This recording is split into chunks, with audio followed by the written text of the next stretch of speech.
Summary of The Diary of Anne Frank. General context. The Diary of Anne Frank is one of the most important personal documents of the 20th century, a direct testimony of the horrors of the Holocaust. Anne Frank, a Jewish teenager, hid with her family and other acquaintances from the Nazis during World War II. Confined to a secret annex in Amsterdam between 1942 and 1944. Anne Frank began her diary on her 13th birthday, June 12, 1942. Shortly thereafter, the narrative transforms, as the Frank family, of German-Jewish origin, is forced into hiding due to the anti-Semitic measures imposed by the Nazi regime. These measures included the prohibition of Jews from attending public schools, using public transportation, or participating in social activities. Anne documents how her family and other Jews were stripped of their freedom and dignity, exposing the cruelty of the Holocaust. At the very beginning of the diary, Anne reveals her perception of their new reality. Quote, "Life went on. Anne is Anne. Father is safe, as he himself said. We have enough food, and a warm place to shelter. We cannot complain. But we are afraid." Unquote. This statement encapsulates the paradox of relative safety in hiding. Although they were protected from immediate extermination, they lived under constant threat. The tension between gratitude and fear permeates the entire diary, offering lessons on how to find resilience even in the worst adversities. Quote, blank, underscore, blank, the hideout and historical context. The secret annex is described by Anne in detail. Located in the building where Otto Frank worked, it was hidden behind a movable bookcase. In this limited space lived 8 people. The 4 members of the Frank family, the 3 members of the Van Pels family, referred to as the Van Dacian family by Anne, and Fritz Pfeffer, called Albert Dussel in the diary, a dentist. Anne recounts the adaptation to the confined environment and the strict rules imposed by the need to remain concealed. Quote, "We must stay hidden until the war is over. We must resign ourselves to being cowards." Unquote. Here, Anne expresses her frustration with the forced passivity. This sentiment prompts reflection on the impact of oppression on self-esteem and human dignity. For the hidden Jews, there was no alternative but silent survival, a choice that robbed them of their sense of control over their own lives. Anne describes in detail the monotony and challenges of daily life in hiding. One of the most striking passages addresses food. Quote, "We've been living on potatoes and beans for days. Sometimes there's a little cabbage or lettuce, but that's all. Mother tries to make something special, but it almost always turns out dreadful." Unquote. This description highlights both scarcity and the effort to maintain some semblance of normality. Quote, "It's funny how we complain about the food, but we know that many people out there are in far worse conditions. I feel guilty for wanting more." Unquote. This sense of guilt reflects Anne's moral awareness, recognizing that, even in her dire circumstances, others were suffering even more desperately. Her ability to think beyond her own reality is a lesson in empathy. Life in hiding was claustrophobic. Strict rules to avoid noise during the day, the constant fear of being discovered, and the emotional challenges of living so close to others. These details provide an intimate view of the difficulties faced by Jews in hiding, and highlight the psychological toll of isolation and persecution. After this introduction, setting the stage for understanding the situational aspects that permeate the book, let's move to the detailed summary. Introduction and the beginning of restrictions. At the very beginning of her diary, Anne Frank provides an overview of life under the anti-Semitic laws implemented by the Nazis in the Netherlands. These restrictions were part of the Nazi regime's policies of segregation and exclusion, designed to dehumanize and isolate Jews. Quote, "Our freedom was severely restricted by the anti-Jewish measures imposed by the German government. Jews are required to wear a yellow star. Jews must surrender their bicycles. Jews are not allowed to ride trams. Jews cannot drive cars, not even their own. Jews may only shop between 3 p.m. and 5 p.m. Jews may only go to Jewish barbers and beauty salons." Unquote. These restrictions are a direct reflection of the Nuremberg laws, introduced in Germany in 1935, which were progressively applied in occupied territories. In the Netherlands, After the German invasion in 1940, these laws were systematically enforced to exclude Jews from public life. Anne continues, quote, Jews are not allowed to play sports in public. Jews cannot go to swimming pools, tennis courts, or any other leisure facilities. Jews cannot visit Christians in their homes. Jews must attend Jewish schools and face many other similar punishments. Unquote. These prohibitions went beyond physical restrictions. They directly attacked the dignity and sense of identity of Jewish people. The ban on attending public schools, for instance, sought to segregate Jewish children, denying them an education alongside their non-Jewish peers. Historical context. The anti-Semitic laws. The restrictions Anne mentions are part of a process historians call the Aryanization of European society, in which the Nazis sought to exclude Jews from every sphere of public life. The measures began with minor restrictions, like the requirement to wear the yellow star, and quickly escalated to the loss of property, expulsion from jobs, and finally deportation to concentration camps. The yellow star, referenced by Anne, is one of the most well-known symbols of this regime of oppression. All Jews were required to wear it visibly on their clothing, marking them as targets of discrimination and violence. Limiting shopping hours was another tactic to isolate Jews and restrict their autonomy. The enforcement of these laws in the Netherlands was carried out methodically by the Germans, with the collaboration of local authorities. This context helps explain why Anne and her family decided to go into hiding. These restrictions were not temporary, but part of a systematic plan to eliminate Jews. Emotional impact of the restrictions. Anne not only narrates these prohibitions, but also reflects on their impact on her daily life and emotions. She writes, quote, Imagine being forbidden from everything. We cannot do this, we cannot do that. Restrictions everywhere, and don't think all this is bad just because we are Jews. I feel like a bird whose wings have suddenly been clipped, and who desperately beats against the bars of its cage. Fly, someone calls. But of course the bird cannot fly. And on top of it all, we are also persecuted. Why us? Is it only because we are Jews? Unquote. Here, Anne uses the metaphor of a trapped bird to describe her situation. This passage reflects the anguish and sense of injustice that many Jews faced. She also questions the reason for such persecution, exposing the irrationality of the prejudice that sustained Nazi policies. The summons for Margot, Anne's older sister, to report for forced labor was the trigger for the family's decision to go into hiding. The secret annex, located behind a movable bookcase in the building where Otto Frank worked, became a refuge for 8 people. Preparation for the hiding place. The restrictions culminated in Otto Frank's decision to prepare a hiding place for his family. Otto, Anne's father, had recognized the worsening situation and began organizing the secret annex even before receiving the summons for Margot, Anne's sister, to report for forced labor. Anne describes the moment her life changed drastically. Quote, I came home from school on July 5th and was called inside by my mother. Margot has received a call-up notice from the SS, she whispered. It was like a blow. So that was it, now we knew what was coming. I was terrified, and Margot even more so. After all, no one knew where they would take her. Unquote. This passage is a turning point in the diary, representing the moment when the external threat becomes a personal and inescapable reality.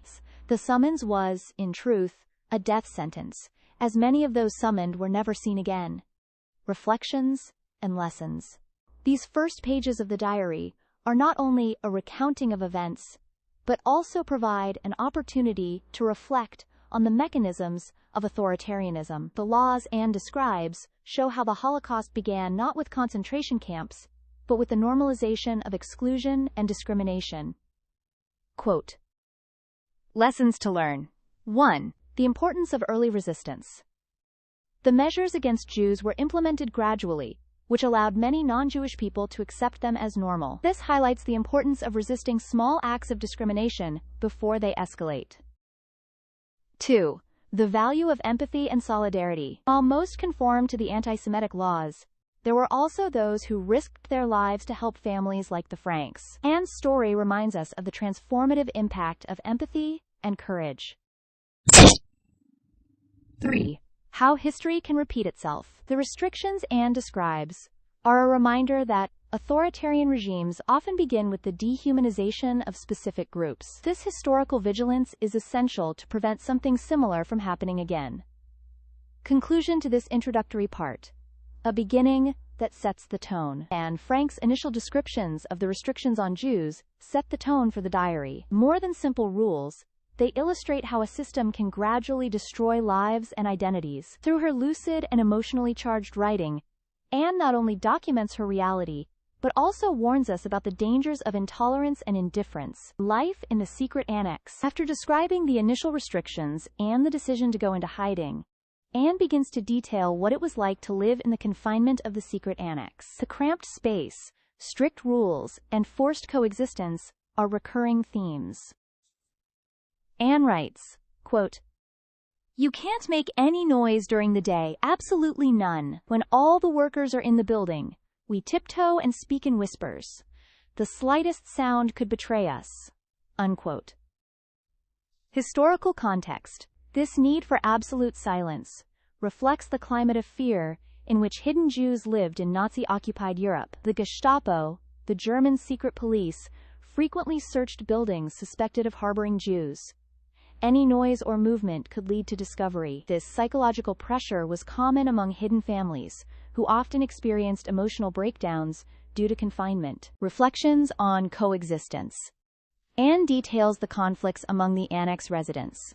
Quote, "Can you imagine what it's like to spend all day with two families? We don't get a moment's peace, everyone argues, and I'm always seen as the troublemaker."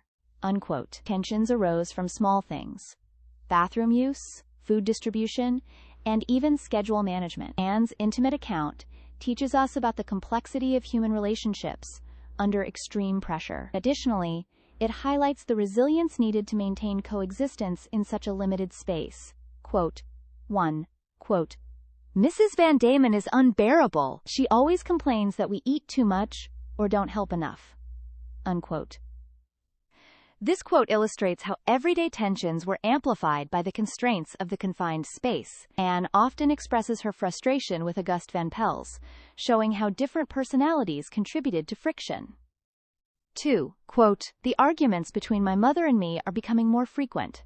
I see her as a cold and distant woman, while she thinks I'm ungrateful and rebellious." Unquote. Anne reflects on her complicated relationship with her mother, Edith Frank, showing that the stress of confinement affected not only relationships between families, but also close familial bonds. 3. Quote, "It's as if we're living on a stage, always being watched. There's no privacy, not even to think or be myself." Unquote. This statement emphasizes the lack of personal space in the annex, something particularly challenging for a teenager seeking to define her identity. Quote, "Even Peter is annoying me lately. He's so quiet, as if he doesn't want to get involved in anything." Unquote. Even Anne's closest relationship in the annex was affected by the confinement, showing how the conditions hindered the development of genuine connections. Additional observations. 1. The strain of dividing tasks and resources. The small space required meticulous coordination for household tasks, from cleaning to meal preparation. These responsibilities often caused conflicts. Anne describes how every decision, no matter how small, required consensus. A difficult task in an environment where everyone was under immense pressure. 2. The psychological impact of isolation. Anne writes about feeling constantly watched, even by other residents. This amplified the difficulty of relaxing or venting, creating an atmosphere where repressed emotions frequently erupted into arguments. 3. The need for resilience. Despite the conflicts, Anne also highlights moments of reconciliation and unity. For instance, at certain times, the residents gathered to listen to news on the radio or share small celebrations, like birthdays, showing the importance of emotional resilience in enduring the situation. Expanded conclusion. Anne's reflections on life in the secret annex not only reveal the practical and emotional challenges of living in confinement, but also expose the complexity of human relationships in extreme situations. Every argument and reconciliation is a reminder of the tension between the need to coexist and the desire for individuality. Anne offers us an intimate portrait of the resilience required to maintain a sense of humanity in such an oppressive environment. Anne and Peter. first love and shared solitude. One of the most striking narratives in the diary is Anne's relationship with Peter Van Pels, the son of the Van Pels family. Initially, Anne sees Peter as a shy and uninteresting boy. However, as they spend more time together, she begins to view him as a kindred spirit. The relationship between Anne and Peter Van Pels is one of the most touching themes of the diary. Anne describes their moments together as a relief amidst constant tension. 13. Quote, "When I'm with Peter, it feels like the world outside disappears." Unquote.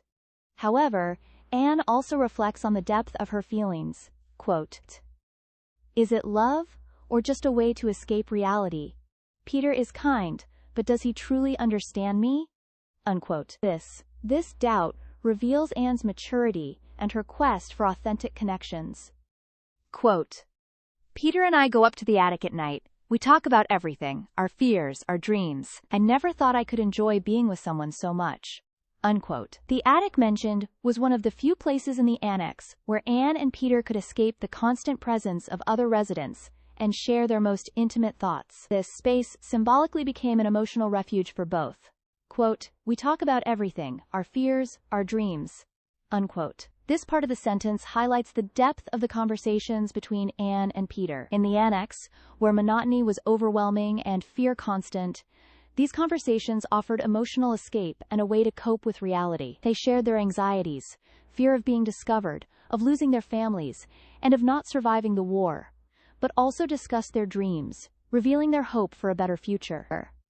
For Anne, these conversations were an opportunity to feel understood on a deeper level. It was also a space to explore her feelings and thoughts aloud, something she had only done in her diary until then. Quote, "I never thought I could enjoy being with someone so much."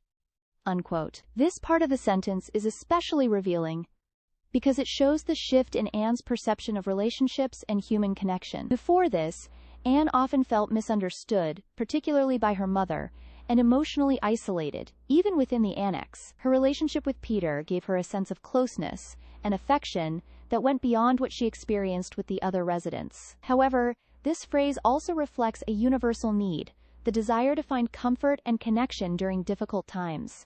The bond between Anne and Peter was not just romantic, but also a way for both to cope with confinement and stress. Historical and psychological context. During World War II, many people who were in hiding or confined in similar situations sought emotional bonds to deal with loneliness and fear. Anne and Peter were isolated not only physically but also emotionally, living in a constant state of uncertainty about the future. In this situation, their connection became more meaningful, helping both find a semblance of normalcy amidst the chaos. From a psychological perspective, this relationship was a form of emotional survival. Anne, with her introspective and sensitive nature, found in Peter a source of comfort and a way to reaffirm her humanity in an environment that often threatened to erase it. Emotional context. Anne's relationship with Peter was a vital emotional outlet. In a world where everything was restricted, moments of privacy with him offered a glimpse of normalcy and comfort. Despite this, Anne was reflective about her own feelings. Quote, "Is it love? Or just a desperate need to have someone to talk to?" Unquote. Quote, "This self-awareness is one of Anne's most fascinating traits. Even in her youth, she could critically analyze her emotions, showing a level of maturity beyond her years." Universal lessons. 1. The importance of human connection in difficult times. Anne and Peter demonstrate how relationships can be a source of strength and hope, even in the darkest circumstances. 2. Discovering emotional support in unexpected places. Anne did not expect to find so much solace in Peter, but their forced confinement brought them uniquely closer. This reminds us to remain open to new connections, especially during adversity. 3. The duality of fear and hope. While they talked about their fears, Anne and Peter also shared dreams, showing how it is possible to keep hope alive even in the face of extreme challenges. Philosophical reflections of Anne. 1. Quote, "When I write, I can get rid of all my worries. My sadness disappears, my courage returns, and I am strong again." Unquote. Anne expressed how writing was a means of emotional survival. For her, the diary was not just a record of events, but a form of self-expression and a place where she could find strength in times of despair. 2. Quote, I look at the sky and think how beautiful it would be to be outside. I'd love to feel free again, the wind in my hair and the sun on my face. Unquote. This phrase illustrates the contrast between physical confinement and the longing for freedom. Anne reflects not only on the literal imprisonment in the annex, but also on the loss of a sense of normalcy and connection with the natural world. 3. Quote, I don't want my life to be lived in vain. I want to be useful, to bring joy to people, even to those I've never met. Unquote. Anne displayed maturity beyond her years, recognizing the power of her actions and words as tools to create a lasting impact. This quote reinforces her desire to leave a legacy and transcend the limitations imposed by her reality. Quote, sometimes, I feel like God is testing me to see if I am strong enough to face all this. Unquote. This passage reflects her internal struggle to find spiritual meaning amid suffering, a common question among victims of tragedies and conflicts. Observations and analyses. 1. Hope as psychological resilience. Quote, phrases like, quote,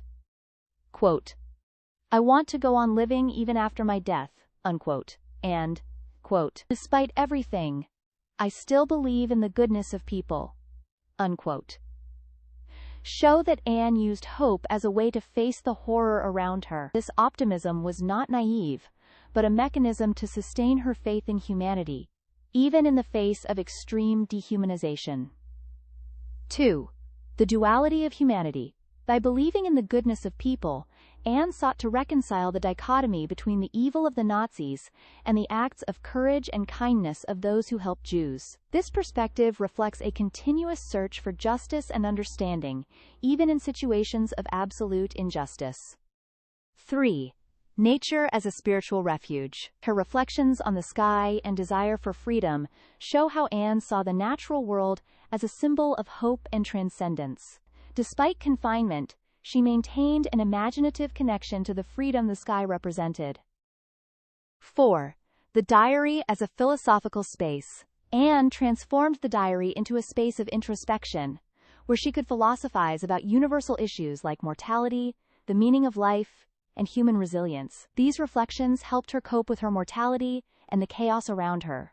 Expanded conclusion. Anne Frank's philosophical reflections are one of the most powerful aspects of her diary. They not only document her personal search for meaning and purpose amid the Holocaust, but also resonate as a universal reminder of the strength of the human spirit. Anne managed, even in an environment of oppression and danger, to maintain hope, question the meaning of life, and believe in the transformative power of words and actions. Her diary is not just a historical testimony, but a philosophical legacy that continues to inspire generations. The news from the outside world.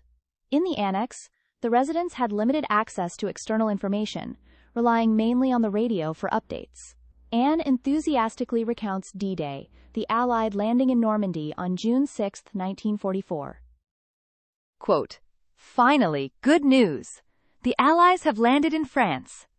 They say it might take months, but perhaps the war will end before the year is out. Quote, this moment brought a wave of hope, but also anxiety, as the residents feared they might not survive to see liberation. The Allies, led by the United States, the United Kingdom, and Canada, launched an offensive that eventually liberated France and pressed the German army on two fronts. However, as Anne predicted, victory was still months away, and the conditions for the hidden Jews remained precarious. Anne often mentions the progress of Allied troops and the bombings in Amsterdam. Each new Allied victory gives us a bit more hope. Perhaps one day we can get out of here. Historical context. Anne wrote in 1944, when the Allies began reclaiming Nazi-occupied territories. D-Day, June 6, 1944, is mentioned in the diary as a moment of great hope. However, even with the victories, the Holocaust was still ongoing, and millions of Jews continued to be deported to extermination camps. These updates brought both hope and anxiety. Anne describes how the bombings, although terrifying, also symbolize the possibility of liberation. Quote, every bomb sound seems like a step closer to freedom. This paradox, the the coexistence of fear and hope, reflects the emotional complexity of the period. The hunger winter, an aspect. Another important aspect Anne mentions indirectly is the food scarcity. In 1944-1945, the Netherlands experienced what became known as the Hunger Winter, caused by the German occupation and sabotage of supply lines by the Nazis themselves. Anne writes about the hunger that many were enduring. "We know that people outside are starving. I feel guilty that we still have something to eat, even if it's so little." This statement reflects Anne's awareness of the inequality of their situation. While the annex faced severe shortages, conditions for those outside were even worse. Around 20,000 people died of hunger in the Netherlands during the winter of 1944-1945, mainly in large cities. Rumors about the concentration camps. Anne mentions the rumors about extermination camps. Quote, "We've heard horrible stories about what's happening to the Jews. I don't want to believe it's true, but I'm afraid it is." These rumors began to spread as concentration camps became more widely known. Although many Jews in hiding were aware of the deportations, the full scale of the Holocaust was not entirely understood. During this period, millions of Jews were being murdered in camps such as Auschwitz, Treblinka, and Sobibor. The Frank family. Dynamics and lessons. Anne Frank uses her diary as a space to explore her family relationships, highlighting the complexities and conflicts of living in confinement. Each family member plays a distinct role in her life and the environment of the secret annex, blank. Otto Frank, the pillar of support. Anne describes Otto Frank, her father, with admiration and affection. Quote, "Daddy is the only one who really understands me, until he always finds time to listen and help me." Unquote. Otto was a central figure for Anne, offering not only emotional support, but also encouraging her education and personal growth, even in hiding. He believed that maintaining a routine of study and learning was essential for preserving a sense of normalcy. Anne writes, quote, "Daddy always finds a way to make things better. He is calm, patient, and seems to never lose hope." Unquote. This relationship reflects the deep trust Anne placed in her father, his Paix. He served as a mediator in the annex, trying to balance conflicts and maintain harmony among the residents. Reflection. Intense. Anne's relationship with Otto highlights the importance of having an emotional anchor in times of crisis. He represents resilience and stability amid chaos. Edith Frank. The conflicted relationship. Anne's relationship with her mother, Edith, is more complicated. Anne often expresses frustration with her mother, whom she sees as cold and distant. Quote, "Mom and I are so different. I feel like she never understands me, and sometimes it seems like she doesn't even try." Unquote. Anne frequently criticized Edith for her emotionally reserved approach. At one point she writes, quote, "Mom wants me to be like Margot, quiet, obedient, perfect. But I'm not like that, and she doesn't understand." Unquote. Stet. Despite these tensions, the diary also reveals moments of guilt and reflection from Anne toward her mother. She acknowledges, in hindsight, that she might have been too harsh in her judgments. Reflection. The relationship between Anne and Edith serves as a window into generational and personality conflicts, often exacerbated in confined situations. These moments illustrate Anne's emotional complexity and her maturity in questioning her own attitudes. Margot Frank. The model sister. Margot, Anne's older sister, is described as her opposite in many ways. Quote, "Margot is the perfect daughter. She is calm, studious, and never complains." Unquote. Anne had an ambivalent relationship with Margot. On one hand, she admired her sister's discipline and maturity. On the other, she felt constantly compared to her, fueling feelings of inadequacy. Anne writes, quote, "Sometimes I feel like Margot and Mom have a kind of connection I'll never have. It's like I'm the black sheep of the family." Unquote. Although the two had their differences, there were moments of closeness. Anne mentions how the extreme circumstances forced them to talk and share concerns, bringing them closer at times. Reflection. The relationship between Anne and Margot offers a realistic portrayal of sibling dynamics, especially in times of crisis. Margot represented an unattainable ideal for Anne, but was also a source of silent understanding and support. General dynamics in the annex. Confinement exacerbated family conflicts, and Anne often commented on the lack of privacy and constant tension. Quote, "We're all piled up here, with no room to be ourselves. It's like we're always stepping on each other's toes." Unquote. Still, there were moments of unity. Anne describes how the family would gather to listen to news on the radio, or celebrate small events, like birthdays. These moments provided emotional relief and a sense of normalcy, even under extreme conditions. Reflection. The Frank family exemplifies the struggle to maintain meaningful connections in an environment of confinement and constant danger. Their interactions highlight both the challenges and the importance of mutual support during difficult times. Expanded conclusion. Anne's reflections on her family reveal emotional complexity that goes beyond a survival narrative. Otto Frank was the pillar who kept everyone united, while Edith and Margot represented points of tension and growth for Anne. Her observations allow us to understand not only the family dynamics in the annex, but also the universal struggle to maintain relationships in stressful and confined situations. Universal reflections. The family dynamics Anne describes are universal, especially during adolescence. Even in an extreme context, generational conflicts remain present. The diary reminds us of the importance of empathy and communication in difficult times. Discovery and the end.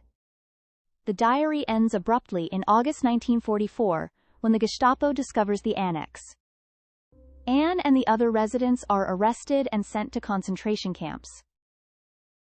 In one of her final entries, Anne writes, quote, "I'm afraid, but I must keep hope. One day, all this will be over." Unquote. Historical context. After their discovery, the residents of the annex were deported to Auschwitz. Anne and her sister Margot were later transferred to Bergen-Belsen, where they died of typhus in 1945. Only Otto Frank survived. After the war, Otto Frank published his daughter's diary. He writes, quote, "Anne believed her voice would not be forgotten. She was right." Unquote. Final conclusion. The Diary of Anne Frank is more than a testament to World War II.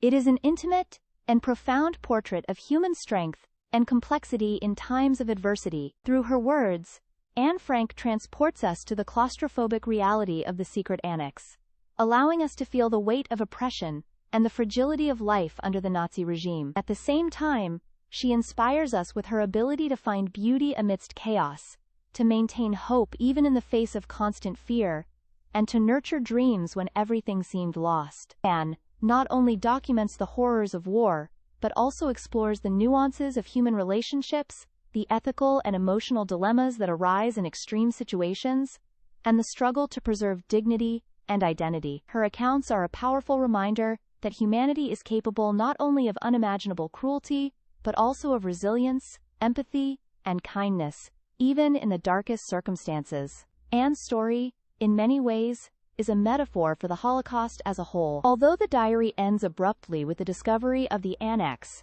and the tragic deportation of its residents, her words remain alive. They echo as a universal call for tolerance, justice, and the importance of remembering the past to ensure it is never repeated. Beyond being a historical record, Anne's diary is a timeless reflection on the human condition. It challenges us to value the freedoms we have, to fight against any form of intolerance, and to find strength to keep dreaming, even amid difficulties. Anne wished to, quote, continue living even after her death, quote, quote, quote, quote, quote. And indeed, her voice still resonates, reminding us of the transformative impact a single account can have on the world. Reading The Diary of Anne Frank is more than revisiting a story from the past. It is confronting the realities of the present and being inspired to build a future where human dignity is respected and compassion prevails. It is a book that transcends generations, teaching us that memory is not just a form of tribute, but also a responsibility. For this reason, Anne Frank's legacy is not only about her life, it is about all the lives she continues to touch and transform.